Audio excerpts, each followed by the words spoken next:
ఈరోజు వైసీపీ పార్టీకి, వాళ్ళ క్యాడర్కు, వాళ్ళ సోషల్ మీడియాకి అసలు నేను ఒక మహిళనని, వైసీపీ పార్టీ కోసం ఎన్ని త్యాగాలు చేశానని, రాజశేఖర రెడ్డి బిడ్డనని గాని, వాళ్ళకింత మేలు చేసిందానని గాని ఈరోజు ఒక్కటి కూడా గుర్తు పెట్టుకోలే.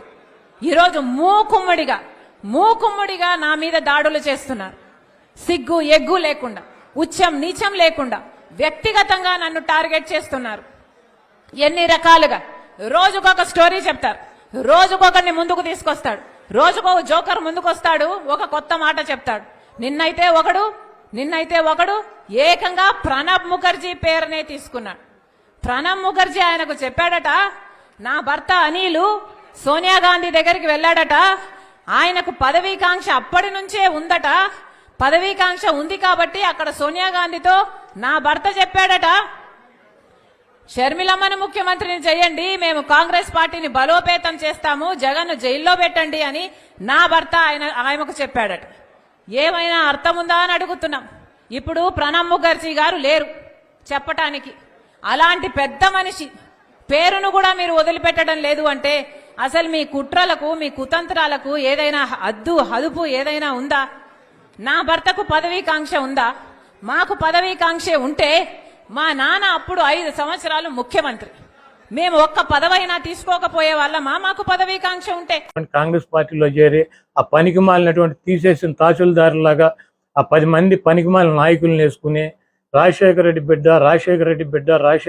అని తెలంగాణలో ఆయన పరువు తీసి ఆయన పేరు మీద పార్టీ పెట్టి ఆ పార్టీని తీసుకెళ్లి మూసీ నది లాంటి కాంగ్రెస్ పార్టీలో కలిపి ఇక్కడికి వచ్చి జగన్మోహన్ రెడ్డి గారి మీద నిందలో, జగన్మోహన్ రెడ్డి గారిని విమర్శిస్తుంది. ఇదంతా కూడా మంచి పద్ధతి కాదు. ఆవిడకి ఏమన్నా పర్సనల్గా ఉంటే పర్సనల్గా చూసుకోవాలి. వైఎస్ఆర్ కాంగ్రెస్ పార్టీ మీద, జగన్మోహన్ రెడ్డి గారి మీద నిందలేసి జగన్మోహన్ రెడ్డి గారిని ఏదో చేద్దాము, రాజశేఖర రెడ్డి గారి ప్రత్యర్థులు దేబిఎన్ రాధాకృష్ణ, రామోజీరావు, చంద్రబాబు నాయుడు, రేవంత్ రెడ్డి, వీళ్ళందరూ ఎవరో రాజశేఖర రెడ్డి గారిని సర్వనాశనం చేస్తానని చెప్పి తిరిగినాళ్ళు. పవన్ కళ్యాణ్ రాజశేఖర రెడ్డి గారు పంచి కొట్టి తరిమి కొడతానని చెప్పినటువంటి పవన్ కళ్యాణ్, వీళ్ళందరూ ఇళ్ళకెళ్ళి వీళ్ళందరితో కలిసి రాజశేఖర రెడ్డి గారు రక్తం పంచుకుని రాజశేఖర రెడ్డి గారి ఆశయాలని నిలబెట్టి ఈరోజు ఇంకా రాజశేఖర రెడ్డి గారు చనిపోయి 15 ఏళ్ళైనా రాజశేఖర రెడ్డి గారి పేరు రోజు ప్రతివాడు తలుస్తున్నాడంటే దానికి కారణం జగన్మోహన్ రెడ్డి గారు. తండ్రి పేరు నిలబెట్టినటువంటి తనయుడిని నాశనం చేయటానికి వచ్చి ఇవన్నీ కూడా రాష్ట్ర ప్రజలు గమనిస్తున్నారు. తప్పకుండా కాంగ్రెస్ పార్టీకి, సోనియా గాంధీకి, రాహుల్ గాంధీకి మాడు పగిలిపోయేటట్టు ఈ రాష్ట్ర ప్రజలు ఈసారి 0% ఓటింగ్ ఇస్తారు. ఇంకోటి చెప్పుద్ది ఆవిడ ఏ రోగానికైనా ఒకటే ట్యాబ్లెట్, పోలవరం అవ్వాలన్నా కాంగ్రెస్ అధికారంలోకి రావాలి, ప్రత్యేక హోదా రావాలన్నా కాంగ్రెస్ అధికారంలోకి రావాలి, స్టీల్ ప్లాంట్ అయినా కాంగ్రెస్ అధికారంలోకి రావాలి, ఏ సమస్య తీరాలన్నా కాంగ్రెస్ అధికారంలోకి రావాలని చెప్పింది. అసలు కాంగ్రెస్ పార్టీ ప్రతిపక్ష హోదా వచ్చే పరిస్థితి ఉందో ఈరోజు రాష్ట్రంలో? మోడీ గారికి 350 సీట్లు వస్తాయని చెబుతున్నారు, నరేంద్ర మోడీకి 350 సీట్లు వస్తాయని ప్రతి సర్వేలన్నీ చెబుతున్నారు. చెబుతుంటే కాంగ్రెస్ పార్టీ అధికారంలోకి వద్దంటే నితీష్ కుమార్ వెళ్ళిపోయాడు, మమతా బెనర్జీ వివాదాలు, ప్రతి వాళ్ళు ఇండియా కూటమి అని పెట్టారు, ఆ కూటమి ఒక్కొక్కటి వెళ్ళిపోతున్నారు. ఈరోజు కాంగ్రెస్ పార్టీ ఏంటి అధికారంలోకి వచ్చే? రాహుల్ గాంధీ అక్కడ ఎంపీకి గెలుస్తాడా? మొన్న యూపీలో ఓడిపోయాడు. ఈసారి సోనియా గాంధీ, రాహుల్ గాంధీ అసలు ఎంపీలకు గెలిచే పరిస్థితి ఉందా? అదో తీసేయడానికి సిద్ధంగా ఉన్న పార్టీని దాన్ని పట్టుకొచ్చి డిస్పోజల్ పార్టీని రాహుల్ గాంధీ మొదటి సంతకం పెడతాడంట. ఎక్కడ పెడతాడు మొదటి సంతకం? ఎక్కడ పెడతాడు? ఆ ఎంపీ కూడా కాడు. ప్రధానమంత్రి రాహుల్ గాంధీ అయ్యే పరిస్థితి ఉందా? మనం బతికుండగా రాహుల్ గాంధీని ప్రధానమంత్రిగా చూడగలమా ఈ దేశంలో? అది తీసేసిన పార్టీ 30 రాష్ట్రాలు ఉంటే కనీసం 25 రాష్ట్రాలు అసలు ఆ పార్టీనే లేదు. రాహుల్ గాంధీ ప్రధానమంత్రి అవుతాడు. రాహుల్ గాంధీ ప్రధానమంత్రి కాదు, ఎంపీ కూడా అవడు. అండ్ మీ అందరికీ తెలుసు, ఎలక్షన్లు వస్తుంటే సంక్రాంతికి డూడు బసవన్నలు ఎవరైతే వస్తారో అలా చాలా మంది వస్తారు. 1వ కృష్ణుడు, 2వ కృష్ణుడు, 3వ కృష్ణుడు, ఇప్పుడు 4వ కృష్ణుడు బయలుదేరాడు. వీళ్ళందరూ కూడా జగన్మోహన్ రెడ్డి గారి మీద దుమ్మెత్తిపోవడానికి వస్తున్నారే తప్ప వీళ్ళు అధికారంలో ఉంటే ఏం చేశారు, లేదా అధికారంలోకి వస్తే ప్రజలకి ఏం చేస్తామనేది చెప్పడానికి వాళ్ళ దగ్గర ఏమీ లేదు. ఎందుకంటే వాళ్ళకి చేయాలన్న మంచి మనసు లేదు.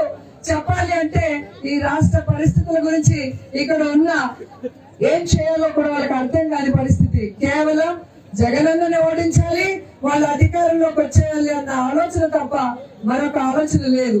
అలా ప్రజల గురించి ఆలోచన ఆలోచించకుండా ప్రజలకి మంచి చేయాలన్న చిత్తశుద్ధి లేని ఆ ప్రతిపక్షాలు ఏవైతే గుంపులుగా వస్తున్నాయో వాళ్ళందరినీ కూడా తరిమి కొట్టాలని ఇక్కడ ఉన్న అందరినీ కూడా చేతులెత్తి నమస్కరించి కోరుకుంటున్నా. ఎందుకంటే మీరు ఒక్కసారి అయ్యో పాపం అని 2014లో చంద్రబాబు నాయుడుకి ఓటేసి గెలిపించినందుకు ఈ రాష్ట్రం ఎంత వెనక్కి వెళ్ళిపోయిందో మీ అందరికీ కూడా తెలుసు. ఒక్క అభివృద్ధి లేదు, ఒక సంక్షేమం లేదు. ఏది అడిగినా కూడా రాష్ట్రం విడిపోయింది, నష్టపోయింది, కష్టాల్లో ఉన్నామంటూ కుంటి సాకులు చెప్పాడు. కానీ ఈ మధ్యలోనే మీకు తెలిసింది స్కీములు చేయడానికి డబ్బులు లేదు, కానీ స్కాములు చేయడానికి బాగా డబ్బు ఉంది చంద్రబాబు నాయుడు దగ్గర అని అన్ని కేసుల్లో ఇరుక్కున్నాడు. తాత ఈ మధ్యలోనే బెయిల్ తో బయటకు వచ్చాడు, కానీ ఖచ్చితంగా లోపలికి వెళ్తాడు, జీవితాంతం లోపలే ఉంటాడు. అలాంటి వ్యక్తి వల్ల మనకి ఎటువంటి ఉపయోగం లేదు. ఈ రోజు ప్రజల కోసం తన తండ్రి గారు ఈ ప్రజల మొహాల్లో చూడాల్సిన చిరునవ్వుని చూడకుండానే వెళ్ళిపోతే ఆ చిరునవ్వుని చూడాలని రాజన్న పరిపాలన మళ్ళీ తీసుకొని రావాలని జగనన్న మీకోసం ఈ వైఎస్ఆర్ కాంగ్రెస్ పార్టీ స్థాపించారు. మీకోసం ఎన్ని కష్టాలు, ఎన్ని అవమానాలు అనుభవించారు, అలాగే ఎన్ని తప్పుడు కేసులు పెట్టి జైల్లో పెట్టారు మీ అందరికీ తెలుసు. అయినా కూడా చిరునవ్వుతో కష్టాల్ని భరించి మీ అందరి ఆశీస్సులతో తిరుగులేని ముఖ్యమంత్రిగా వచ్చి ఈ రోజు మీరు కోరుకున్నట్టుగానే ఈ రాష్ట్రాన్ని అభివృద్ధి వైపుకు పరుగులు తీస్తున్నారు. మీరు కోరుకున్నట్టుగానే మీ జీవితాల్లో వెలుగు నింపారు. మీరు కోరుకున్నట్టుగానే మీ పిల్లలకి బంగారు భవిష్యత్తు ఇచ్చి మీ కుటుంబాలకి ఆరోగ్య సురక్ష ద్వారా ఈ రోజు ఆశీర్వదిస్తున్న విషయాన్ని కూడా గమనించాలని కూడా ఈ సందర్భంగా తెలియజేసుకుంటున్నాను. మన కుటుంబంలో మన తండ్రి, మన అన్నదమ్ములు, మన భర్త, మన కొడుకు వీళ్ళే మన గురించి ఆలోచిస్తారు, మనకి ఏం కావాలి, ఏం చేయాలి అనేది. కానీ ఈరోజు రాజశేఖర రెడ్డి గారి కుటుంబం, అప్పుడు వైఎస్ఆర్ గారు కానివ్వండి, ఇప్పుడు జగనన్న కానివ్వండి, మీ కుటుంబంలో ఒక కొడుకులాగా, ఒక తండ్రిలాగా, ఒక బిడ్డలాగా ఆలోచించి ప్రతి కుటుంబాన్ని కూడా తన సొంత కుటుంబంగా భావించి ఈ రోజు ఆ కుటుంబంలో ఎంత మంది ఉంటే అర్హులు అంతమందికి కూడా సంక్షేమాన్ని అందిస్తున్నారు అంటే అది మనసున్న కుటుంబం. ఆ కుటుంబం ఎప్పుడూ కూడా సంతోషంగా ఉండాలి. ముఖ్యమంత్రిగా ఇంకా 20-30 సంవత్సరాలు అలాగే కొనసాగాలి. మన అందరి జీవితాలు, మన పిల్లల భవిష్యత్తు బాగుండే విధంగా, ఈ రాష్ట్రం అభివృద్ధి వైపుకి మరింత స్పీడ్ గా ముందుకు వెళ్లే విధంగా మీ అందరూ కూడా సాయం గుర్తుకు ఓటేయాలని కూడా మనస్ఫూర్తిగా కోరుకుంటున్నాను.